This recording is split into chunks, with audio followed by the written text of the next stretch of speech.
The old cabin stood alone, shrouded in an eerie fog that seemed to cling to the dense forest around it. The wooden structure, weathered by time, looked as if it had been forgotten by the world. John shivered. It was cold. The kind of cold that seeped into your bones and made you feel as if you'd never be warm again. He pulled his coat tighter around him, but it did little to ward off the chill. Dark. The windows were boarded shut, blocking out any hint of light from the outside world. It was as if the cabin itself was trying to keep something hidden within its walls. He pushed the door open, hearing a low creak that echoed through the silence. The sound was almost deafening in the stillness of the night. Dust swirled in the single beam of light from his flashlight, creating an almost magical effect in the otherwise dark and foreboding room. It was as if the dust particles were dancing in the light. John stepped inside, his heart pounding in his chest. Each step he took seemed to echo louder than the last, amplifying his growing sense of unease. The air was heavy, stale, filled with the scent of decay and neglect. It was a smell that told stories of years gone by, of memories long forgotten. He could hear the wind howling outside, a mournful sound that seemed to whisper secrets of the forest. It was a constant reminder of the isolation that surrounded him. Each gust rattled the old cabin, making it groan and creak as if it were alive. The wooden beams shuddered under the force of the wind, adding to the eerie atmosphere.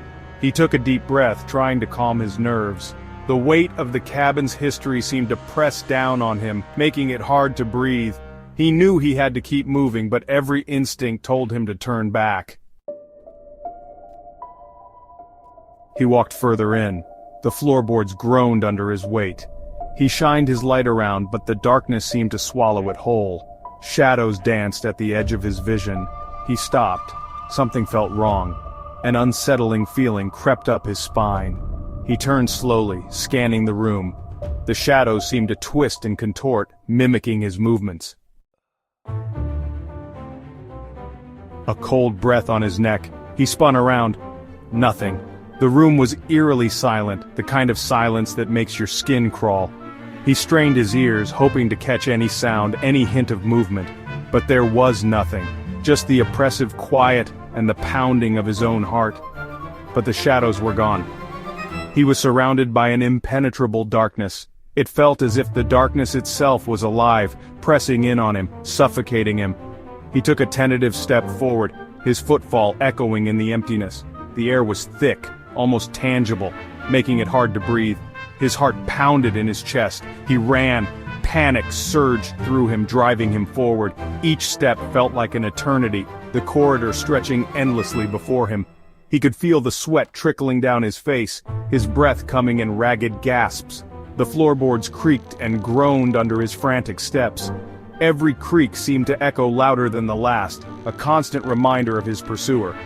He dared not look back, fearing what he might see. He could hear something behind him, moving fast, getting closer. The sound was unmistakable, a relentless pursuit that sent chills down his spine. He glanced over his shoulder, catching a fleeting glimpse of a shadowy figure. The beam of his flashlight danced wildly, catching glimpses of nothing. It was as if the darkness was playing tricks on him, showing him fleeting images that vanished as quickly as they appeared. Desperation clawed at him, urging him to keep moving, to find a way out of this nightmare. He burst out of the cabin, the door slamming behind him with a resounding thud.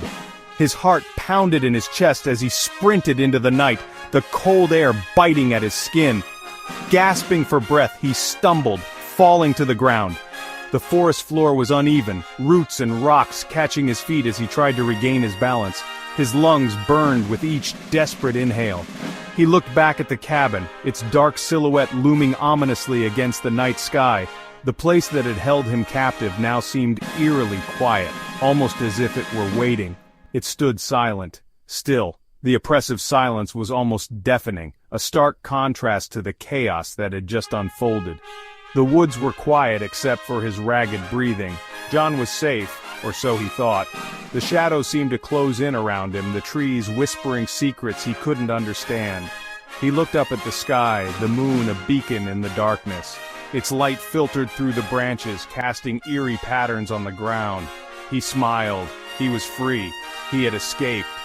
The relief washed over him like a wave, but it was tinged with a sense of unease.